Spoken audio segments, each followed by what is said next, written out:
Betapa besar kasih Yesus. Harga saudara telah lunas dibayar, saudara. Saudara tidak perlu lagi menanggung dosa saudara. Kalau saudara percaya kepada Yesus, semua dosa saudara akan disucikan.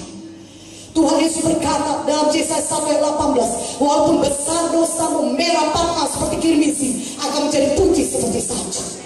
Walaupun dosa kita berwarna merah seperti kain kesumba, kita berkata ini jahat, aku orang jahat. Orang lain mungkin tidak tahu, tapi aku tahu betapa jahatnya aku.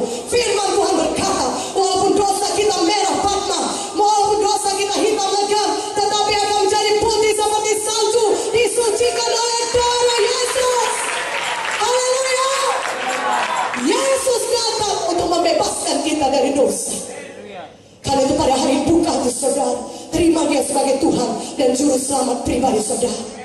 Saudara hanya perlu percaya pada Tuhan Yesus, dan seluruh dosa-dosa saudara disucikan Tuhan, dan saudara layak memiliki hidup yang kekal selama-lamanya dengan Tuhan di sorga. Katakan amin. Haleluya. Dosa memisahkan kita dengan Tuhan, saudara. Dosa memisahkan kita dengan Tuhan. Dosa itu perpisahan dengan Tuhan, saudara.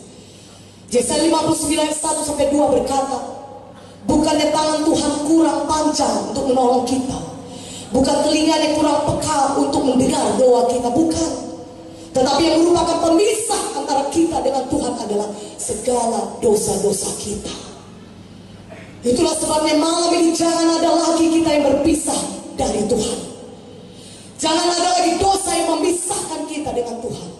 Tapi bila pada hari ini kita terima darah Yesus menyucikan kita dari segala dosa kita, sehingga kita bisa memiliki hubungan pribadi dengan Tuhan. Di sini kita diberkati. Di dunia yang kekal, surga yang kekal sudah menunggu kita. Katakan haleluya.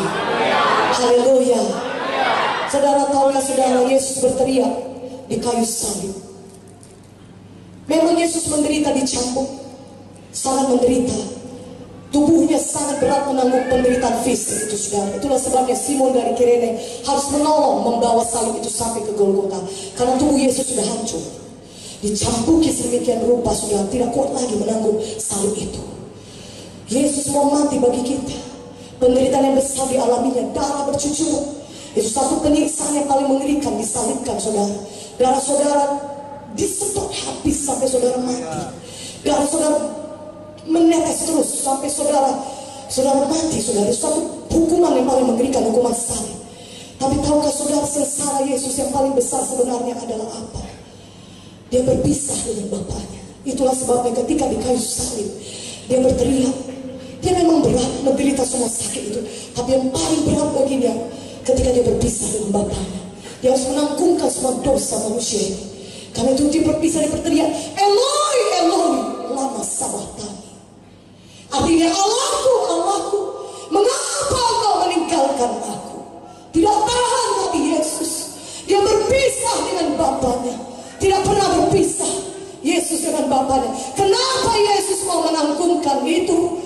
Supaya saudara dan saya tidak perlu lagi berpisah dari dia. Supaya saudara dan saya bisa selama-lamanya dengan dia di surga. Katakan haleluya. Kasih Yesus begitu besar, kasih Bapa begitu besar. Dia mengaruniakan anak yang tunggal mati bagi kita, supaya barang siapa yang percaya kepada Yesus tidak binasa, melainkan beroleh hidup yang kekal. Hari ini saudaraku, bagaimanapun besarnya dosa saudara, biarlah Yesus menyucikan semua dosa saudara dan menjadikan saudara baru, ciptaan baru di dalam Tuhan. Dan kita mulai dengan hidup yang menang bersama-sama dengan Yesus. Haleluya. Katakan haleluya. Saudaraku, 2 Petrus 1 ayat 3. Buka Alkitab saudara, dari 2 Petrus 1 ayat 3. Saya mau saudara melihat hal ini. Karena kuasa ilahinya telah menganugerahkan kepada kita segala sesuatu yang berguna untuk hidup yang saleh oleh pengenalan kita akan Dia yang telah memanggil kita oleh kuasa yang mulia dan ajaib. Haleluya. Tuhan berkata, Tuhan sudah mengaruniakan segala sesuatu yang berguna kepada kita untuk hidup yang saleh. Segala sesuatu telah disediakan Tuhan bagi saudara oleh kematian dan kebangkitan yang di kayu salib. Dia sudah menyediakan semua yang saudara butuhkan. Segala sesuatu yang berguna untuk hidup yang saleh di dunia ini, apakah itu berkat Tuhan yang melimpah, apakah itu kesehatan, kekuatan, apakah itu umur yang panjang, apakah itu kesembuhan, semuanya sudah disediakan Tuhan. Lebih kuat dong amennya. Lebih kuat amennya, katanya dong. Haleluya. Segala berkat yang saudara butuhkan sudah Tuhan sediakan. Saudara butuh kesembuhan, Tuhan Yesus menyembuh kita. Oleh pilurnya saudara sudah sembuh. Dan Tuhan berkata dia menanggung semua kutuk dosa, sehingga saudara bisa hidup berhasil di dunia ini. Tidak perlu gagal lagi. Saudara bisa hidup sukacita di dunia ini. Tidak perlu lagi tertekan oleh setan, tertekan oleh roh-roh jahat, kuasa-kuasa kegelapan. Tidak perlu. Saudara, aku katakan amin. Saudara bisa hidup berkemenangan di dunia ini. Saudara bisa hidup berhasil, diberkati Tuhan. Berhasil dalam studi, berhasil dalam pekerjaan, berhasil dalam rumah tangga. Itu semuanya berkat yang disediakan Tuhan bagi saudara. Katakan amin. Firman Tuhan berkata dalam Yohanes 10 ayat 10, memang setan datang mencuri, membunuh dan membinasakan, tapi Yesus datang supaya saudara beroleh hidup yang kelimpahan. Di dalam Yesus hidup yang kelimpahan tersedia bagi saudara. Katakan amin. Katakan haleluya. Tuhan mau saudara menerimanya, karena dia sudah menyediakannya bagi saudara. Di dalam pelayanan Yesus, saudara lihat bagaimana Yesus menyembuhkan orang-orang sakit. Kalau saudara lihat zaman sekarang ini, rumah sakit tidak pernah kosong. Selalu aja ada orang sakit. Dan bertambah-tambah banyak orang sakit di dunia ini, saudara. Saudara pun tahu hal itu.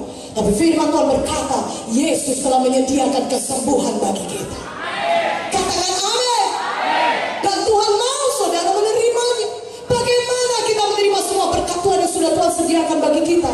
Saudaraku, Tuhan mau saudara beriman.